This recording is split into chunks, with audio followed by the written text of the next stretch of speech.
بسم اللہ الرحمن الرحیم۔ السلام علیکم ورحمۃ اللہ وبرکاتہ۔ ماں اور بہنوں اور میرے غیور نوجوان ساتھیوں، عزیزان ملت، میں اپنی مصروفیت کی بنا پر زیادہ دیر میں آپ کے درمیان میں کھڑے ہو کر تقریر نہیں کر پاؤں گا، اسی لیے میں یہ سمجھتا ہوں کہ جشن رحمت العالمین صلی اللہ علیہ وسلم میں شرکت کرنا میرے لیے ایک باعث مسرت بھی ہے اور ہم تمام کے لیے بلکہ سارے عالم کے لیے اللہ کے رسول صلی اللہ علیہ وسلم کی تشریف آوری، علماء کرام نے یہ تصریح فرمائی کہ اس ماہ مبارک کا بہت بڑا بلند مرتبہ ہے، بلکہ علماء کرام نے یہ بھی لکھا کہ اس ماہ مبارک کا مرتبہ ماہ رمضان سے بھی بڑا ہے، اس لیے کہ رمضان کریم میں اللہ سبحانہ و تعالیٰ نے قرآن کریم کو نازل کیا، تو اس ماہ ربیع الاول میں صاحب قرآن تشریف لائے۔ میرے عزیز دوستوں اور بزرگوں، اگر ہم کو ایمان اور قرآن ملا ہے تو صدقہ ہے نبی کریم صلی اللہ علیہ وسلم کا، بلکہ اگر کائنات میں اللہ اپنے حبیب محمد مصطفیٰ صلی اللہ علیہ وسلم کو نہیں بھیجتا تو کائنات کا ذرہ بھی ہمارے وجود میں نہیں آتا۔ حدیث قدسی ہے کہ اللہ سبحانہ و تعالیٰ فرماتا ہے کہ اے میرے محبوب، اگر آپ نہ ہوتے تو میں اپنی ربوبیت کو بھی ظاہر نہیں کرتا۔ عزیزان ملت اسلامیہ، علماء کرام نے لکھا کہ اللہ سبحانہ و تعالیٰ نے قرآن کریم میں اس آیات کا ترجمہ علماء کرام نے کیا کہ اللہ فرما رہا ہے کہ اگر تم میری نعمتوں کا شمار کرنا چاہو تو نہیں کر پاؤ گے۔ اللہ سبحانہ و تعالیٰ نے انسان کو بے شمار نعمتوں سے نوازا۔ اللہ نے انسان کو آنکھ دیے، ہاتھ اور پیر دیے، دماغ دیا، کان دیے، ناک دیا۔ یہ ایسی چیزیں ہیں کہ ساری کائنات اس کی قیمت نہیں بن سکتی، اور پھر اللہ قرآن کریم میں فرما رہا ہے کہ تم اگر میری نعمتوں کا شمار کرنا چاہو تو نہیں کر پاؤ گے۔ اللہ یہ نہیں کہہ رہا ہے کہ میں نے تم کو یہ تمام چیزیں دیکھ کر تم پر ایک بہت بڑا احسان کیا۔ اور علماء کرام نے قرآن کریم کی اس آیات کا ترجمہ کیا کہ اللہ نے جب اپنے حبیب کو اس کائنات میں پیدا کیا تو اللہ قرآن میں فرما رہا ہے کہ اللہ نے مومنوں پر ایک بہت بڑا احسان کیا اور ان میں ایک عظمت والے رسول کو بھیجا۔ تو میرے عزیز دوستوں اور بزرگوں، میں آپ تمام کو جشن رحمت العالمین صلی اللہ علیہ وسلم اور عید میلاد النبی کی مبارکباد پیش کرتا ہوں، اور یہ ہم تمام کے لیے بڑی فخر اور خوش قسمتی کی بات ہے کہ اللہ نے ہم کو محمد مصطفیٰ صلی اللہ علیہ وسلم کا امتی بنایا۔ میرے عزیز دوستوں اور بزرگوں، ایک صحابی رسول صلی اللہ علیہ وسلم نے اللہ کے رسول صلی اللہ علیہ وسلم سے یہ پوچھا کہ یا رسول اللہ صلی اللہ علیہ وسلم، کیا ہم آپ کو قیامت کے میدان میں بھی پائیں گے؟ تو اللہ کے رسول صلی اللہ علیہ وسلم نے فرمایا کہ ہاں، تم مجھے 3 مقامات پر پاؤ گے۔ اس صحابی رسول صلی اللہ علیہ وسلم نے پوچھا کہ یا رسول اللہ صلی اللہ علیہ وسلم، وہ پہلی کون سی جگہ ہوگی جہاں پر ہم آپ کو قیامت کے دن پائیں گے؟ رحمت اللہ علیہ صلی اللہ علیہ وسلم نے ارشاد فرمایا کہ میری امت پیاسی ہوگی، میں آب کوثر پر رہوں گا اور میں ان کی پیاس کو بجھاؤں گا۔ پھر صحابی رسول صلی اللہ علیہ وسلم نے پوچھا ہے رسول اللہ صلی اللہ علیہ وسلم، وہ دوسری جگہ کون سی ہوگی؟ رحمت اللہ علیہ صلی اللہ علیہ وسلم نے ارشاد فرمایا کہ میری امت پل صراط سے گزرے گی، جبرائیل امی اپنے پر بچھائے ہوں گے، اور میں اللہ سے دعا کروں گا کہ اللہ میری امت کو سلامتی سے گزار دے۔ پھر صحاب رسول صلی اللہ علیہ وسلم پوچھا رسول اللہ صلی اللہ علیہ وسلم وہ تیسری جگہ کون سی ہوگی جہاں پر ہم آپ کو پائیں گے؟ تو محمد مصطفیٰ صلی اللہ علیہ وسلم نے ارشاد فرمایا، رسول اللہ صلی اللہ علیہ وسلم نے ارشاد فرمایا، پل صراط کا ذکر کیا، اور جب اللہ کے رسول صلی اللہ علیہ وسلم نے کہا کہ میں اللہ سے دعا کروں گا کہ اللہ میری امت کو سلامتی سے گزار دے، تو یہاں پر کسی ایک عاشق نے بڑا خوب کہا کہ رضا پل سے وچ کرتے گزریے کہ ہے رب سلم صدائے محمد۔ میرے عزیز دوستوں اور بزرگوں، وہ تیسری جگہ آقا عالم صلی اللہ علیہ وسلم نے فرمایا کہ جہاں پر میری امت کے اعمال تولے جائیں گے، اور اگر میرے امتی کے اعمال میں کمی ہوگی تو میں اس کی کمی کو پورا کر دوں گا۔ عزیزان ملت، یہ اللہ کا بہت بڑا کرم اور فضل ہے کہ اللہ سبحانہ و تعالیٰ نے ہم کو رسول اللہ صلی اللہ علیہ وسلم کو امتی بنا کر بھیجا۔ حضرت ابو موسیٰ شریف رضی اللہ تعالیٰ عنہ سے روایت ہے کہ اللہ کے رسول صلی اللہ علیہ وسلم نے فرمایا کہ اللہ نے مجھے دو دعائیں دی، ایک یہ تھی کہ میں اپنی ساری آدھی امت کی مغفرت کرا لوں، یا پھر میں اپنی امت کی ہر امتی کے لیے اللہ سے مغفرت مانگوں۔ تو اللہ کے رسول صلی اللہ علیہ وسلم نے کہا کہ میں نے اپنی اس دعا کو قیامت تک کے لیے اپنی امت کے لیے اٹھا کے رکھا ہوں، اور میں اپنی امتی کے مغفرت کے لیے، شفاعت کے لیے اس دعا کو استعمال کروں گا۔ اس لیے قرآن کریم کی سورہ دہا کی 5ویں آیات ہے کہ وَلَا سَوْفَ يُؤْتِيكَ رَبُّكَ فَتَرْضَىٰ، کہ اللہ فرما رہا ہے کہ محبوب ہم آپ کو صلی اللہ علیہ وسلم آپ کو اتنا دیں گے کہ آپ راضی ہو جائیں گے۔ امام آلوسی رحمت اللہ علیہ لکھتے ہیں کہ کسی عراق کے کسی شخص نے جا کر امام باقر، امام زین العابدین کے فرزند سے پوچھا کہ امام باقر کیا یہ شفاعت کی دعا سچ ہے؟ تو امام باقر نے کہا کہ میں نے حضرت علی سے یہ روایت بیان کی حدیث کی کہ اللہ کے رسول صلی اللہ علیہ وسلم دعا کر رہے تھے اور زار و خطار آنکھ سے آنسو بہ رہے تھے رسول اللہ صلی اللہ علیہ وسلم کی آنکھ سے کہ اللہ میری امت کی مغفرت کر دے، میری امت کی مغفرت کر دے۔ تو اللہ نے جبریل علیہ السلام کو بھیجا کر کہا کہ میرے حبیب سے کہہ دو کہ میں تم کو اتنا دوں گا کہ تم راضی ہو جاؤ گے۔ ایک اور حدیث شریف روایت آئی، امام آلوسی لکھتے ہیں رحمت اللہ علیہ کہ اللہ کے رسول صلی اللہ علیہ وسلم نے قرآن کی آیات پڑھی تو حضرت عیسیٰ علیہ السلام نے کہا تھا کہ اللہ یہ تیری امت ہے، تو اگر چاہے تو ان کو سزا دے دے۔ تو اللہ کے رسول صلی اللہ علیہ وسلم کی آنکھ سے آنسو نکلنا شروع ہو گئے کہ اللہ میری امت، میری امت، میری امت۔ میرے عزیز دوستوں اور بزرگوں، اسی لیے میں نے کہا کہ ہم بڑے خوش قسمت ہیں کہ اللہ کے رسول صلی اللہ علیہ وسلم کے ہم امتی ہیں۔ میرے عزیز دوستوں اور بزرگوں، حضرت محمد بن ابو بکر صدیق اکبر کے فرزند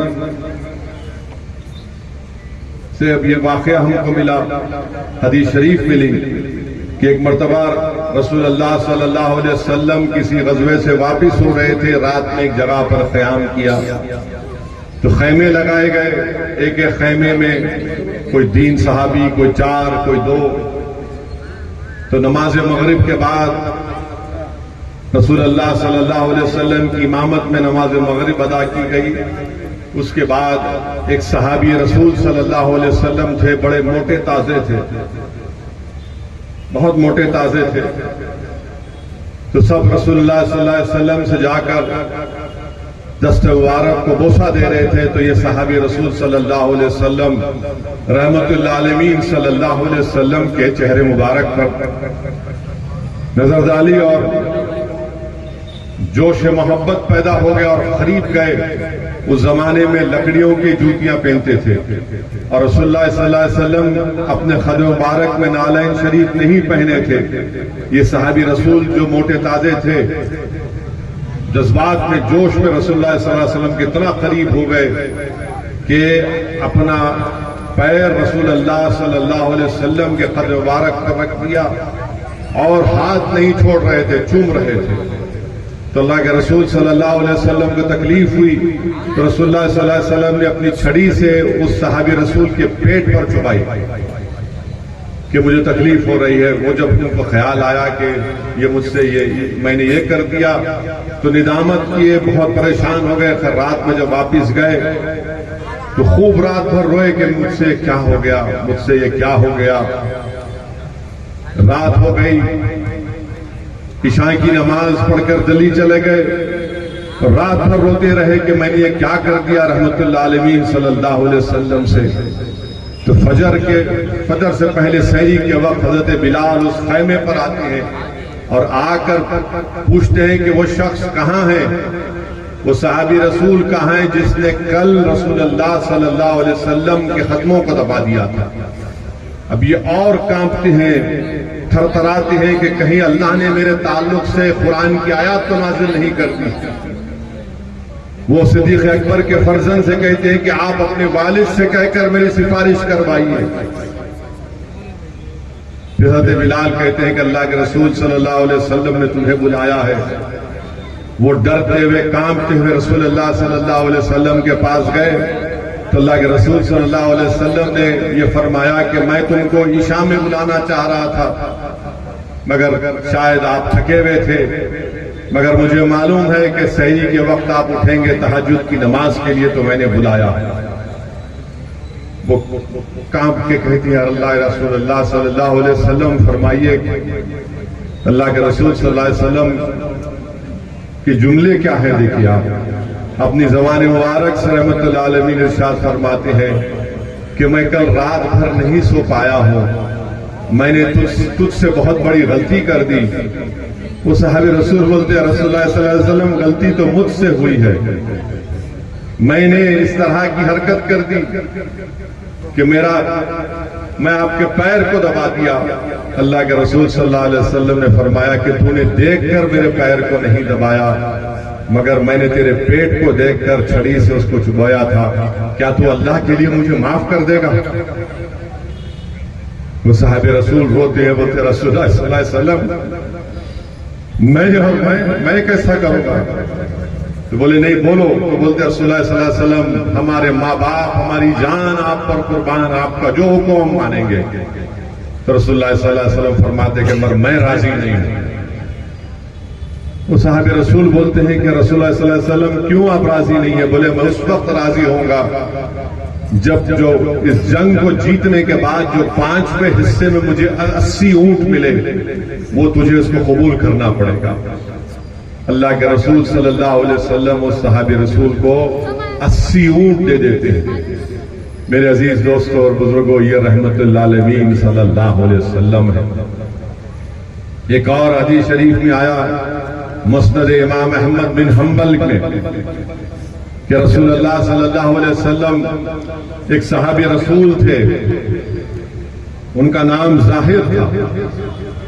رسول اللہ صلی اللہ علیہ وسلم کے لیے وہ گاؤں سے سبزی لا کر دیتے تھے اور رسول اللہ صلی اللہ علیہ وسلم ان سے بے پناہ محبت کرتے تھے۔ ایک اور کہتے تھے صحابیوں کو بٹھا کر کے میرا سجن ہے۔ ایک مرتبہ بازار میں یہ صحابی رسول حضرت ظاہر رضی اللہ تعالیٰ عنہ نظر آئے تو رسول اللہ صلی اللہ علیہ وسلم پیچھے سے جا کر حضرت ظاہر صحابی رسول کے آنکھ پر اپنے ہاتھ رکھ دیتے ہیں اور پوچھتے بتاؤ میں کون ہوں؟ اب اندازہ لگا یہ رحمت اللہ علیہ صلی اللہ علیہ وسلم اپنے ہاتھ مبارک سے حضرت ظاہر رضی اللہ تعالیٰ عنہ کے آنکھ پر ہاتھ مبارک کے پوچھتے ہیں بتاؤ میں کون ہوں؟ حضرت ظاہر کہتے ہیں آپ وہ ہیں اگر آپ جس گلی سے گزرتے ہیں تو آپ کی خوشبو سونگ کر ہم کہتے ہیں کہ محمد صلی اللہ علیہ وسلم اس گلی سے گئے۔ اللہ کے رسول صلی اللہ علیہ وسلم پھر فرط مسرت سے محبت سے کہتے ہیں کہ ہے کون جو اس کو خریدے گا، ہے کون جو اس کو خریدے گا؟ وہ صحابی رسول یہ کہتے ہیں یا رسول اللہ، کہتے ہیں کہ رسول اللہ صلی اللہ علیہ وسلم میں لکھنا نہیں پڑھنا نہیں جانتا، میرا کوئی وجود نہیں ہے، مجھے کوئی نہیں دنیا میں جانتا تھا، میرے آگے نہیں ہے، میرے پیچھے کوئی نہیں ہے، مجھے کون خریدے گا رسول اللہ صلی اللہ علیہ وسلم، ہم تو آپ کے قدموں میں آ کر بیٹھ گئے، آپ کے غلام بنے ہیں۔ رسول اللہ صلی اللہ علیہ وسلم جب حضرت ظاہر کی زبان سے یہ الفاظ سنتے، ان کا کھندا پکڑ کر ان کو اپنے اطراف اپنے سامنے پلٹا کر ان سے اپنے سینے سے لگا کر کہتے ہیں کہ تجھے اللہ اس کا رسول چاہتا ہے، تو کیا کہہ رہا ہے، مت کہہ، خاموش ہو جا۔ میرے عزیز دوستوں اور بزرگوں، یہ اللہ کے رسول صلی اللہ علیہ وسلم کی صحابہ کرام سے محبت تھی، اور وہ صحابہ کرام اپنا ہر چیز رسول اللہ صلی اللہ علیہ وسلم کی خوشنودی کے لیے، دین اسلام کے غلبے کے لیے اپنی ہر چیز قربان کرتے۔ ایک اور حدیث شریف حضرت تمیم داری رضی اللہ تعالیٰ عنہ روایت فرماتے ہیں، اللہ کے رسول صلی اللہ علیہ وسلم جا رہے ہیں، ایک اونٹ دوڑتا ہوا آیا اور رسول اللہ صلی اللہ علیہ وسلم کے قدموں میں گر جاتا ہے۔ رسول اللہ صلی اللہ علیہ وسلم اس کو اٹھنے کا اشارہ کرتے ہیں، اونٹ اٹھتا ہے اور وہ اونٹ اللہ کے رسول صلی اللہ علیہ وسلم سے بات چیت کرتا ہے، رسول اللہ صلی اللہ علیہ وسلم سے بات چیت کرتا ہے، اور رسول اللہ صلی اللہ علیہ وسلم 3 مرتبہ آمین آمین کہتے ہیں، اور 4تھی مرتبہ اللہ کے رسول صلی اللہ علیہ وسلم کی آنکھ سے آنسو نکل جاتے ہیں۔ اور جب یہ لوگ صحابہ کرام دیکھتے ہیں تو اور لوگ بھاگ کر آتے ہیں اور کہتے ہیں رسول اللہ صلی اللہ علیہ وسلم یہ ہمارا اونٹ ہے، 3 دن سے غائب ہے، اسے ہمارے حوالے کر دیجئے۔ اللہ کے رسول صلی اللہ علیہ وسلم فرماتے ہیں کہ میں تم کو تمہارے حوالے نہیں کروں گا، اس نے مجھ سے شکایت کی ہے کہ جب یہ جوان تھا تو تم نے گرمی اور سردیوں میں سے خوب کام کیا، جب یہ بوڑھا ہو گیا تو تم نے اس سے اونٹوں کی نسل میں اضافہ کیا، اب تم اس کی قربانی دینا چاہتے ہو، اس کو مارنا چاہتے ہو۔ تو وہ کہتے ہیں کہ ہاں رسول اللہ صلی اللہ علیہ وسلم یہ بالکل سچ ہے، مگر آپ جو فرما رہے ہیں آپ اسے چھوڑ دیجئے، ہم اس کو ہاتھ نہیں لگائیں گے۔ رسول اللہ صلی اللہ علیہ وسلم نے فرمایا کہ نہیں، میں تم سے اس اونٹ کو خریدوں گا۔ رحمت اللہ عالمین صلی اللہ علیہ وسلم نے اس اونٹ کو خریدا اور اس اونٹ سے کہا کہ جا میں تجھے آزاد کرتا ہوں، جا میں تجھے آزاد کرتا ہوں۔ تو وہ اونٹ اس وقت اونٹ یہ کہتا ہے کہ یا رسول اللہ صلی اللہ علیہ وسلم، اس نے دعا کی جس پر رسول اللہ صلی اللہ علیہ وسلم نے آمین کہا۔ اس اونٹ نے کہا کہ یا رسول اللہ صلی اللہ علیہ وسلم، آپ کو میری طرف سے، اسلام کی طرف سے، قرآن کی طرف سے اللہ آپ کو اور اس کا صلہ دے۔ رسول اللہ صلی اللہ علیہ وسلم نے آمین کہا۔ دوسری مرتبہ اللہ کے رسول صلی اللہ علیہ وسلم سے اونٹ نے کہا کہ آپ نے میرا خوف دور کیا، اللہ آپ کی امت سے خوف کو دور کر دے۔ تو رحمت اللہ عالمین صلی اللہ علیہ وسلم نے آمین کہا۔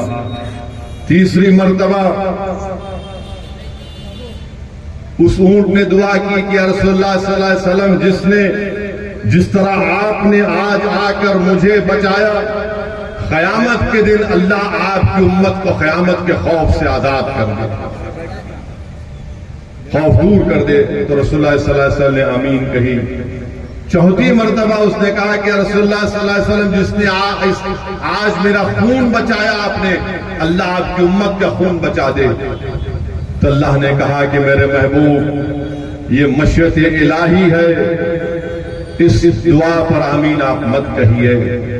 تو میرے عزیز دوستوں اور بزرگوں، رسول اللہ صلی اللہ علیہ وسلم رحمت للعالمین ہے، تمام کے لیے، انسانوں کے لیے، جنوں کے لیے، ہر مخلوق کے لیے، اللہ کی مخلوق کے لیے۔ بتانے کا مقصد یہ ہے کہ ہم خوش قسمت ہیں کہ اللہ سبحانہ و تعالیٰ نے ہم کو محمد مصطفیٰ صلی اللہ علیہ وسلم کا امتی بنایا۔ میرے عزیز دوستوں اور بزرگوں، رسول اللہ صلی اللہ علیہ وسلم کے صحابہ کرام نے دین اسلام کے لیے اپنا سب کچھ قربان کیا، کیا کیا پریشانیاں، کیا کیا مشکلات کا سامنا نہیں کیا۔ یاد رکھیے، میں پھر سے کہہ رہا ہوں، یہ دین ہم کو کسی بادشاہ کے محل سے نہیں ملا، بادشاہ کا قلعہ ہے، یہ ویران پڑا ہوا ہے، دین اس ویران قلعے سے ہم کو نہیں ملا، دین ہم کو کسی کی دولت سے نہیں ملا، دین اسلام ہم کو کسی ایک چمن میں چل کر نہیں ملا، یہ دین ہم کو ملا ہے تو صحابہ کرام کی عظیم قربانیوں سے ہم کو ملا ہے کہ کعبے کے صحن میں صدیق اکبر کو مارا اور پیٹا گیا۔ یہ دین ہم کو احد سے ملا ہے، بدر سے ملا ہے، حنین سے ملا ہے۔ اس دین میں امام حسین کا خون شامل ہے، اس دین کی بنیادوں میں اہل بیت کا خون شامل ہے، اس دین کی بنیاد میں عباس علمبردار کا خون شامل ہے، تب جا کر یہ دین ہم کو ملا ہے۔ تو میرے عزیز دوستوں اور بزرگوں، آپ اور ہم تمام یہ کوشش کریں کہ ہم اچھے مسلمان بنیں، اچھے انسان بنیں، نیکیوں کو اپنائیں، برائی سے دور رہے، نمازی بنے، قرآن کی تلاوت کریں، غریبوں کی مسکینوں کی مدد کریں، پڑوسیوں سے اچھا برتاؤ کریں، اپنی ماں سے اچھا برتاؤ کریں، اپنی ماں سے اچھا برتاؤ کریں، اپنی بیویوں سے اچھا سلوک کریں، ماں باپ زندہ ہیں تو ان کی خدمت کریں، اولاد کو اچھی تربیت کریں، ان کو نیک بنائیں، قابل بنائیں، طاقتور بنائیں، ہمارے محلے سے برائیوں کا خاتمہ کریں۔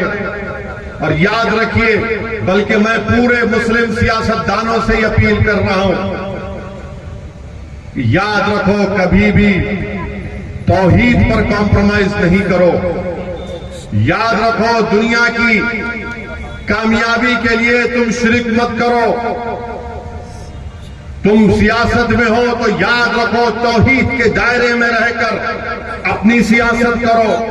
اگر تم شرک کرو گے تو دنیا میں تم کو وقتاً کامیابی مل سکتی ہے، مگر یاد رکھو آخرت میں کہیں نقصان نہ ہو جائے۔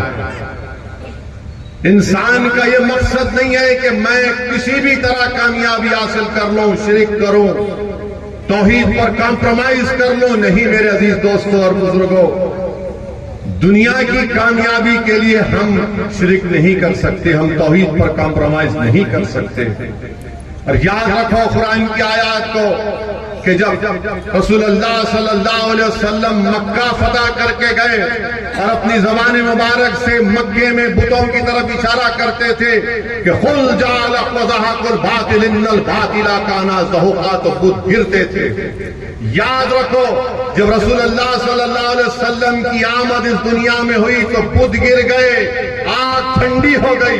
اور یاد رکھو کہ جب رسول اللہ صلی اللہ علیہ وسلم اس دنیا میں اللہ نے بھیجایا، دنیا میں آنے کے بعد رحمت للعالمین صلی اللہ علیہ وسلم نے سجدہ کیا۔